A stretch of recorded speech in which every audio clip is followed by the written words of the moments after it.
उसके बाद जब वो माथा टेकने गई आज्ञा लेने गुरुजी के पास गई, तो वो अपने क्योंकि बीइंग मुस्लिम तो उन्होंने गुरुजी को जैसे आदाब कहा होगा या व्हाटएवर जो अस्सलाम वालेकुम जो भी था।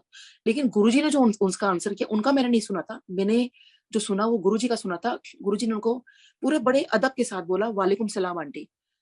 सो जब गुरुजी ने जब ये वर्ड्स बोले, वालेकुम सलाम आंटी, बकायदा पूरे हाथ उठा के जो अदब से बोला जाता है, बहुत अच्छा लगता है जब ये शब्द, मतलब अगर आप सच में एक्चुअल में देखो तो और सोचिए गुरुजी ऐसा बोल रहे हैं, तो आप अंदाजा लगा सकते हो गुरुजी कैसे लग रहे होंगे। मैं तो गुरुजी पे पूरा टोटल फिदा। मैंने कहा गुरुजी क्या लग रहे हो, कितने प्यारे लग रहे हो, कितने क्यूट लग रहे हो ना गुरुजी। वालेकुम सलाम आंटी, वालेकुम सलाम आंटी।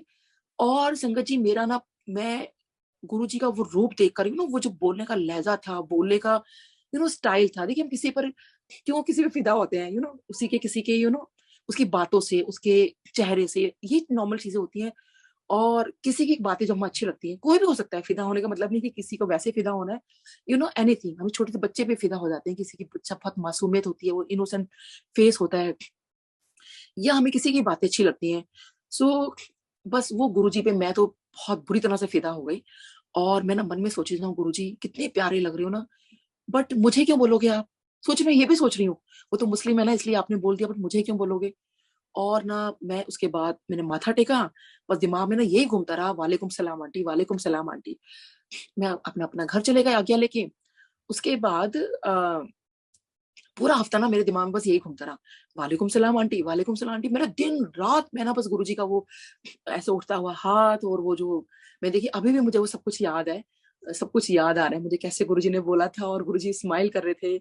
और अभी भी एग्जैक्टली सेम सब कुछ याद है, मतलब बिल्कुल लग रहा है जैसे मैं वही बैठी हुई हूँ, और everything is there, but I am there only. So उसके बाद जब मैं नेक्स्ट वीक गई गुरुजी के, मैंने माथा टेका, और जैसे मैंने ऐसे ऊपर देखा, गुरुजी कहते हैं वालेकुम सलाम आंटी। सो संगत जी कैन यू बिलीव कि मतलब मैंने किसी से बोला नहीं, किसी को कुछ बताया नहीं, और ये क्या बताने वाली बात थी कि मैं पागल हो रही हूँ, गुरुजी ने मेरे को मैंने ऐसे वो करा। और बच्चे तो वैसे छोटे थे, उनको कोई वो नहीं था। और उस टाइम इन्हें बकायदा वही उसी स्टाइल में वही सब कुछ कि वालेकुम सलाम आंटी, और गुरुजी ऐसे मुस्कुरा रहे थे मुझे देखकर। तो सोचिए संगत जी, एक हफ्ते बाद, अब गुरुजी को तो मैंने कहा ही नहीं था, और वही शब्द बोलने, वालेकुम सलाम आंटी, उसके बाद गुरुजी ने कभी नहीं कहा। बस उसी दिन कहा। गुरुजी को पता था ये पागल हो रही है, मुझे क्यों बोलोगे, मुझे क्यों बोलोगे, बार बार मेरा था, वो तो मुस्लिम है इसलिए बोल दिया, मुझे क्यों बोलोगे। सो देखिए गुरुजी ने मुझे भी बोला, और मेरी वो जो इच्छा थी, छोटे मतलब इच्छा भी नहीं थी, बस दिमाग में बस ऐसी, गुरुजी मुझे क्यों बोलोगे, बस गुरुजी कभी ऐसे कर देते थे, या और नीलम आंटी बोल देते थे।